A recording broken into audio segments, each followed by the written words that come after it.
Yaboka matwado ya matwado ni rowa matwado ni risi matwado ni rotado matwado ni rota Nigeria matwado ni Republic of Benin matwado ni Ghana matwado ni America edo ni ebo London matwado ni ebo Australia ebo China ebo Germany Matuwa ya fe Spain kebe Italy ibia do ya fe eke wa ya fe iye osalobo afiangbo wa ya o isa wala re na do gosa osega erun ori manedo na kin o aite neru na ya so iwe ni je we mamu egbon na o wa orun me o wa ogo me ekena na gwa loku na ari ekena na gwa lo odo na me amu egbodan o ni bi do ga fi lele ya ki ama mi oko ni ari ni bi do ga fi lele ya ki ama mi odo ni ara me ara bi yo boyo o wa ogi o ma o wa ogi opu ama o wa ogi oku ma do mu gwana gbo Ikaya fe na ngwa loko o ya gmi ni yoto wa uweri ama ore gbewo na te photo uweri yo de u Yesu ko egbon yo de ihuna wona we gbon yo e kana bi o we gbon yo te bonu yo we gbon yo awe gadunga we gbon yo o ko ebe wo ge be ri o o pe are ire odo wa we be ni odo mi ni o ku no ye bo odo ti ewe wokun ugbon ku we yo okun telefo uwe gbon yo we ona ala mi o yan wa ya be na we gbon yo we lati oku oni eri o we no we lati oku ani wa do sun agun wa ze gwan wa do kha be wa ya bi egbe he eriono duwa kwe yo wa egbe wa weta abe su o ma wo e o van ge o van time wa o ma be nu wa gbata o re ba ni wa re de gwala o Edo Global Love Garden iyo bo no kwa na wakin awa mu yakara wo iwo e no wa no gwa loko gu agwa loko wa iwo e no wa no gwa lodo gu agwa lodo wa ka mani ma ya o ise edogloballovegarden.com mani ma ya o ise ebi na do ya fe gwa lo na ya mu agbun ya ihe soloba no pe me ni ya o ise o piano ma o sa gba pe me nu wa ise wa ni pia o ku no ma so gba pe me nu wa ise wa ri oku dan wa yin o do dan ise de bo gwa lo de ma do ku gwa lo o ga so bo o ise Edo Global Love Garden wa mona yo unyegbe o ri computer o wa la dan wana ya fe don ro ebo ki wa ne ku ya wa la dan wana usu azebo obo ki o wa bo ki o o se o ya se ma ya so na o ugame oge do aye na ugame oge do aye na ede Wednesday na ya wa uzo la yeva ma ya ugame oge do ma we nefu o ma we wasu wa ya mo egbe o wa ja ri run no sa na ya sun o inira ko go mo ke o ri no wa don nya ma sa do bua ma we se ye don ya mo se o venyu o ho la o obo ya kere e ma gbona ya fe obo ya kere ma do ga o sa lo bua ma do gbu nkoto ma do neru ngewe la ho no he ron wa ebe wen ma ti bible la o ge la marion ge la ma dagbon ni ma ya ga o ni ma yun yin mesi ni ma ya mi adagbon no ma fi angbe do ve ya fe e do na bu ira me na do na bu ye ben sa ro bua la ho fi angbe ma ya fe e gi bande o di eke di yobo ni ma ya fi angbe ni ma di isoke ni ma yo yin me ni ma gi ma wa la o da be mi ya fe a ku won kian ara ro wo kian ni Jesu Christi no yama isa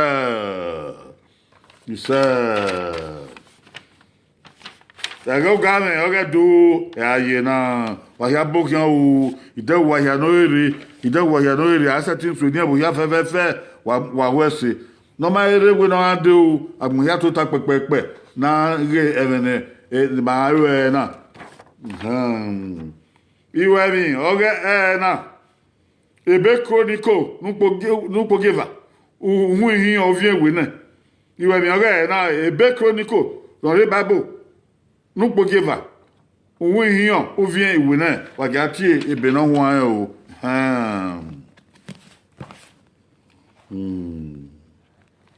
ameno nyama ebe chronicle nupo giver uhu ihin ya suvin we na bo akuvin iwe aya tie suvin we na wada ho emene mi no nyama ka e adega na miewe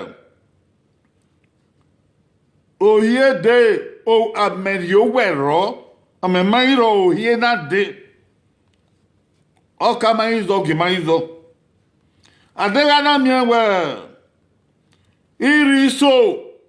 iriso veko oisore ya do ri na ko ya fefefe ya ri o ebe ri o abo adega na miewe mi ameke mi an gbo ho ona laibo ogbelebo likekian ebu ya na ituyi ọ̀rọ̀ ayé rẹ̀ rí ọ́ àdéhùn máa ná sóni mẹ́gìnà náà ọgọ́ mẹ́ ayé náà mọ̀ gbìyànjú tọ̀ yẹn náà mọ̀ gbìyànjú tọ̀ yẹn náà yà nẹ́rùn yẹn náà yà gbàlà òun mẹ́ òsàlóbọ̀ yẹn náà wù yóò fi yún ẹ̀wòrì ẹ̀ pààyàn òkọ́ rèé. Yana mi o koyan kwe pa hin o kore ni ai me ado ya he run yan be yimi Igi yo ko ria bian. Hein? Igi mo to ria egbera. Àwọn ga gba otabo ni no lerun ke me. E àwọn ga herun ni ara na. Eme no nyama salobua no read Bible e ona pi o. Edo wa geme ni e no nyama ka e Bible. E wo salobua na ti e na. O ga la mafion. I ma ga on toto e. I ma ga ya yin. Salobua ya fian gbe won. We ni Jesus Christ is He said, Ati ebe náà wọ́n á nà. Lọ́wọ́ sọ ẹgbẹ́.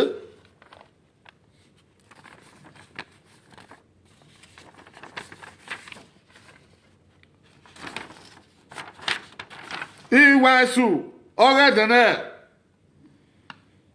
Ìwàásù ọ̀rẹ́dẹ̀nẹ̀. Èmi náà yà ìwàásù ẹ̀dẹ̀nẹ̀ nà. O sara hàn èrùn wa. Ìṣẹ́ wàyáwé ìṣẹ́. O sara hàn èrùn wa. Èrùn ni mana o sábàgà hàn. Màrúgbó pòpò, màrúgbó nyàgà o sálọ́bàgà hàn. Èrùn ni mana sálọ́bàgà hàn. Ìṣẹ́.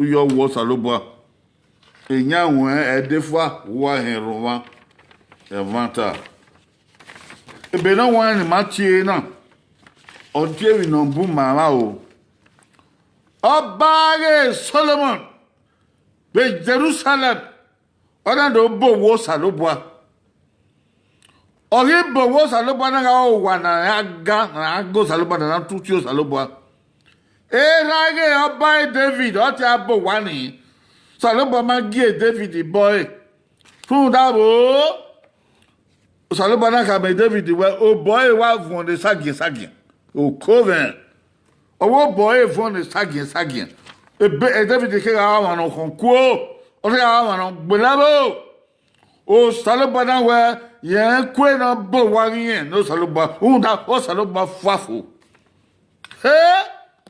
O Salobua to fuafo. Evanso wa asetin a red rosa na mu ye keme man o. Asetin mu ye keme man sa. Salobua degi ba ya. O ebe de ko wan ye. Salobua na we David pa bo dare. O garan yoto, o vie oze yoto, o vie yon yoto, o vi rupa yoto, o vie ka yoto, o vi bo okuta yoto. Ni aya bo wo Salobua na wi mami en pa bo dere. Fun dabo unyime oge David o ma gwo wo sawo. Ana mi o bi ege Solomon ido bo wa ni o bo wo Salobua ni e data. O boss ran boss ri. E kena ke vie o loko na ya bo wa ni atwa han na se tita. An do bo wa no e musi. O ri befo ne o na tiebo ya fe eniku o na tiebo ke ni ge ke ni si wan ke ni pobo o na tia ya e na do gba ana do duo wa ni ana do mo yi Salobua bo. Ete na ma yota roba bo ana ku ana kwana rieba ana siwa na derun go Salobua Ọba Solomon na meke na tutu Salobua ana ruwe ana guy ya guy sabe jo we o Salobua wa mie uga we ni oda wiyan bene wa ka be ma anya gbelegbe gbolowo ana ya gogosa ahi we na derun Ayi gogo na kaimi gade, ayi na kaimi gade. Abe mi ogwo ni na gbele ni na ri osa. Na kaimi gade, ona do ruaya, ona do riya, ona do laleya. O Salobua gele herun.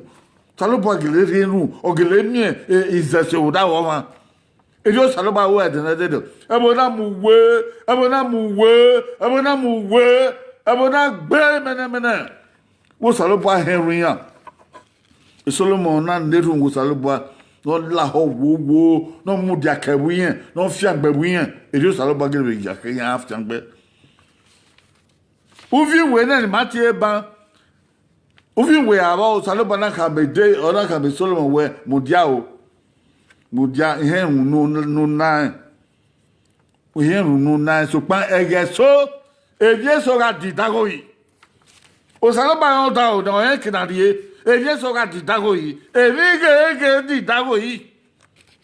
Evige didago yi. Eviga didago yi. Uwe ga be no sie. Eviga didago yi yen no salopa yen ebe ya di yo ba ki e. No. Ona ka be Solomon we. O ga ye be yo. Dege afiangbe ma ka yimi re be no ka ke no ka yimi re. Adege iri so kebe emiame na de ruebo.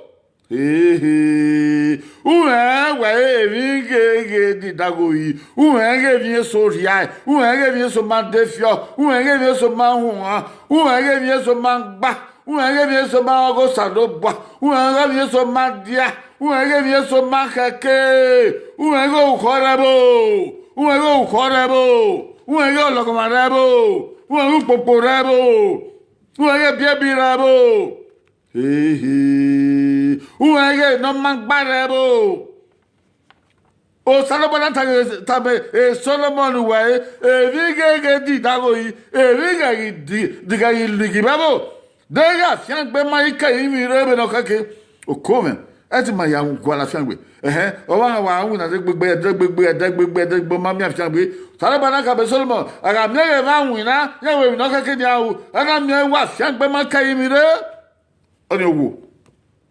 Nupo geva, aga mienge di iriso yana vekisore, owena vekisore, yana do derwe, evi na koi, evi na mebe, evi na koi, yana di ye ya bewa. Iriso wagele denya, ebe no rugbo, ebogede no, ebi nya no, ebogi no, eboka no, evi okodi were gbe ma. O sana ka be Solomon ya wa ye be ri o. On y va. Nous pogiera. Pogia. Mi ame de ruebo. Ugbo khonare ogbelebo. Mi ame de ruebo. Agbale ehun e amami o. Abo yi ayo hare. No wulo. No lele. Uyan. Ge didago ye. Vi hana. Salobo tabe Solomon. Aga mnyege jogi ye. Ou y'a rien d'autre, ça le ban au réuni. Et comment dire, tu n'avais pas héros. Et comment dire, tu n'avais pas évanagement. Et comment dire, tu n'avais pas évinocien. Et comment dire, tu n'avais pas évinoroto. Et comment dire, tu n'avais pas évinagement. Et comment dire, tu n'avais pas aucun évanagement. Gueule. Et vi dit d'agoyi. Oh, l'ogomarebo. Oh, mais non, ciel. Ou poporebo, o me no sie. Ado die karabo, o me no sie. Weke, e ma ye pagbe bo gbe yan di wuna. Weke, e ma ye pagbe bo gbe yan di ugbo. Weke, e ma ye pagbe bo gbe yan di eki. E vi ya fe ti no saluba mu no wa, aye ya wina. We na we se ologo ma Bible, ologo ma gboto, ologo ma gbukun. Segbe kinado sugbo na gbe ki wuna ri aba na wina ke mi na we ke wuna ya vetigi otigi ora ye be ri o evi ge ti dago yedo evi ge ti dago yedo evi ge ti dago yedo belu salo ba ka en go logo ma ragbon upopo ragbon uruko ragbon ebi ragbon Ana wo ma on salo bana wo ma ya me ni a wo pa e yen wa su wa ye bi bi o ge da de yen wa su wa yu wo ha mo ge de yen wa su wa yu wo mi mo ge de so pa ibi o salo bo ahia mgberi o to o de o ka o gie ibi o salo bo ahia mgberi o to we me mgberi o to ma ne ma na gbo ma tengbe mgbe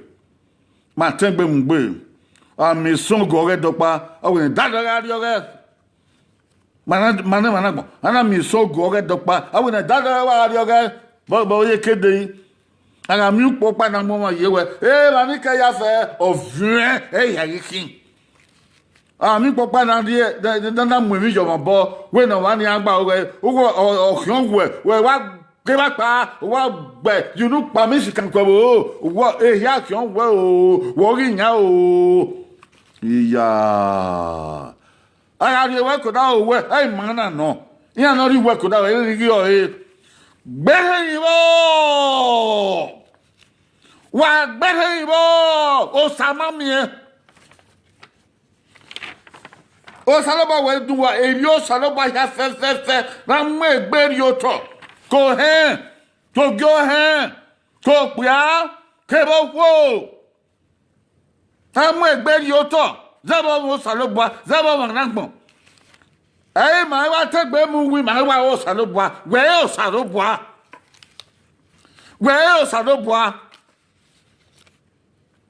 Waria mo sisi ya vana ya fun ebo waria ibi o tie nebo ya damo nebo ya he unu no za wo ri wa mi de uye be o saloboa mo egbe ni o to no nya Nigeria no kanya Nigeria mo egbe ni o to no nya tedo no kanya tedo mo egbe ni o to no nya egbe no ni ka bi se egbe mi no da egbe mo egbe ni o to no na university yori ka bi se university mo egbe ni o to mo ye wo lapa na mo sisi me mo egbe ni o to omu ye mi no iwa ye mi ya fe o do ba na igwa le e se do ma gbon na bi mo egbe ni o to e ma ya fe no bi o salobo wa mo egbe ni to o ni owo ologo ma ra bo ke bi salobo wa na wo nu gbo geva neru awe ne mande ru we ru ana inu eru we na no sari ho inu eru we na no sari bo ye e wan yeji inu eru we na wo obungbe gwala rosa ba ya gwala rosa he ara do mi o sari bo o ari mgbegbe sese mense ari mi o ko ma kwe ari gbawe ari nerun o ko ya fe no rada gbo mi ya ko da o saloboa mama hu ase no amu de o da o saloboa go saloboa gbo o ko ri ma pologbe ari mi ekwe o ko no rada gbo ma no saloboa me kina po ma hu o wi mara wo ni en me kina do ri mi fan ni ma ni mi ma fan wo logo ma do yaro logo ma o Nigeria logo ma ebi gege di dago yi na ye na o me no se o me ki no kede ma ya fe ebe no wan so lo bo o to ti ma ya fe ni mbando megberi o to ni ma megberi to ma ka o mangele gba ni ma fo o ko ya fe ni ma mi ko da o so lo bo ni ma ye ai ge no so lo bo ya hun na ya ta ke onwo ta gbon ya fo egbe egun ya kebun ya de ya do mu ogi man mi ma bo o saloba wa emi dan egbe ire yo egege sunu emi gege di dago yi saloba wa me vi na we bo we na we owe ma ya fe ibi o saloba ya fe eni wan ya fe eni ge ya fe ibi ka o ya fe ibi esuku ya fe ebi abi oba ya fe na mo egberi oto na ka mo saloba we mama setiona mama ebe na awo na he ebo ni ke ya bo egbe o eso de lo sisi eso de la magba eso de la abekpen ebi ya fe ni na mo egbe ke bo ke ya mo egbe ma na do ba bo sare o na do ka mo sawe ma setin ma me mi ropa ogwo ma dia e mo ge de saloba ho do bi mafa nu gbogeva ogwe ni ma mi ekwe ebi ni ma setin o ko ya fe ma mi ekwe da wo e ma mi ekwe ya bo ma neru ni ma gbawe ma gwala wosa agwala wosa si se uwi megbiri to ni ana gwalo e kana di owe nyawe afie wo awo ye ikunia ku e be no wa na bu na do tie e ba na mu dion yi ara go sa re ma ta sa ba bere ara go ta yi mama se sa ba bere maga iwoni mai no e bin mangwalo bo o wi nga we ni ma yen ra hin run wa edo iriso ogelero ye o eketa we ba vie ben kwa yi e vi ro no wa ni ye ya ma yi mi e ba ri ti e o gi ma o ko men that say gbo tod ma every mana mu gbo ere ado mu ma mi ma e wanta yi o wa ne ba vie ba bolo ere ado mu ma mi e bro ri gun e vie mo e vie gbe ri ba e wanta awe mi amede o saloba wa mi ame o saloba wa gbo ho e ma ni jo sisu yi veme ke bo we ga de o ma na gbon ya o ni ya gbele yen ya gbele won o ise yen ya gbele do ise o bi ya ga gba do kugu ke mi ame ya ga un da bo yan nya to jan kun o saloba wi yan ma nya to yan ma nya kun so kun manedo ma mu egberi to so kun manedo ma nerun so kun manedo ma gbawe o saloba hin run wa no mi ma fa ọ̀gá nírùn lọ́nyá máa sọ́lọ́bọ̀ àwọn ẹ̀mẹ̀wẹ̀ máa tí ó gbẹ̀ náà ìbábò láàwọ̀ owó nínú mú ẹsẹ̀ ní màá ìṣẹ́ ẹ̀bùn máa mọ̀ pòpò ẹ̀bùn máa mọ̀ lọ́gọ̀fà ẹ̀bùn máa mọ̀ adéhùdíèkè ẹ̀bùn máa ọ̀nyàngàrọ̀ enebo ebe bure ro ni ma yo bi man si ro e ma ri mo egberi to o da o salobo ma do mi ekwe o ko wa bun e ya po kan opologbe na wo bi yoko wa na wo bi dagbon na wo bi egbe na wo ari oba na wo be ki na do na wo be ki na ro ni ebungbe salobo do ma mi ekwe la ho wo nu yabo won la ho wo nu yabo won veni Jesu Christi ise magagwala owe dagwe mai na gwala owe o irun mai na gwala owe o aye so si bana gwala o la ho ni mami owe salobo ise we man no ewe o man no onwa o man no egui o man no koko na do gbele nu we na ji ofion lelewe o pa ni wa no ma ngele di ofion lelewe la ho wa salobo ma veni Jesu Christi ise la ho do mi ma fa o na ridie na opologbo na ridie na konkon so ma gbo o ma ke na gbon gaji mama ke na gbon gaji mama ke na Nigeria gaji mama ke na te gaji mama ke na gian gaji mama ke na politician gaji abi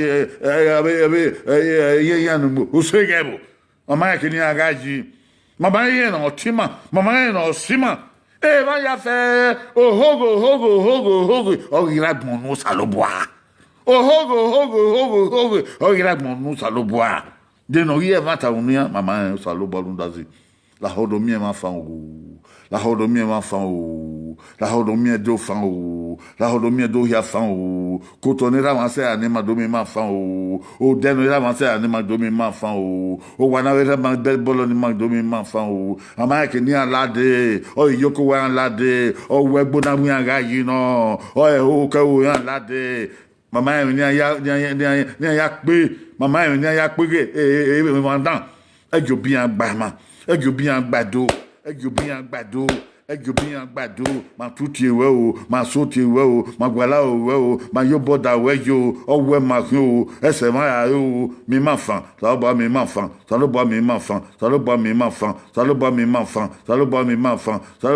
fan veni Jesu Christi no nyama ise la gyo fun gbe bi are mo salobo era ma ji ma bi on fun gbe o nyagan bungbe o popo bungbe azama we bungbe azama tim bungbe o salobo no do igbe ma o kere no munyama la hore yo boni ma yin ave ni Jesu Christi ise nyo salobo gwa yaro ise kwa bokin wa ni re iruna na na isuna wa na ya pion ke ni agbon se yi no me ke na gba hun o ta gbon ya no me kina boa be ti ma ya fe bo ke odi adigaje wa ya begbe o mami ma tuti wa ya begbe ojon we refie ebo a enoge refie ebo a egwa to boy la ho ba o do refi ma o a la ho wa aduko la wa gwa le kidi yo boye wa koko anerun ekene mana ho we ma so da ma de yan vela wa be taradian o na we tuti bi do ya fe na si koko wa jo we ra ma wi o wa jo ra bi ye ma wi o e ni ase anima ogi ma de de wa ge re mu ma mi ma e edo wa ga wan egbe o wa ga wan ni ma wa gi ma wi e mu salo boy àwọn egbe ma ku gbe e ka ko ma ka won o da ma ke na ri bo igi otu wa ya fe o oto baba me o oto yeye me o oto tama me o to agbade ba wa eke ma ga ri aye be edo ye aye ohun o tagbon o Italy ye o Spain ye o France ye o Germany ye o Australia ye o Australia ye o Great Britain ye o America ye o Canada ye e o ke bo ri aye ohun o tagbon I don't got tutie umwegbe roya re na domi ke na milekati na ya konko no de na ya le o wa ya le o bia do uyo wa ya fe o e ko mo wa ya fe o sa ba fi mo wa ya fe o ise o be ki yakwe ma do toredo potagbunu kebiri wa getu ya fe ma o Sabade bawa ya fe ise bye bye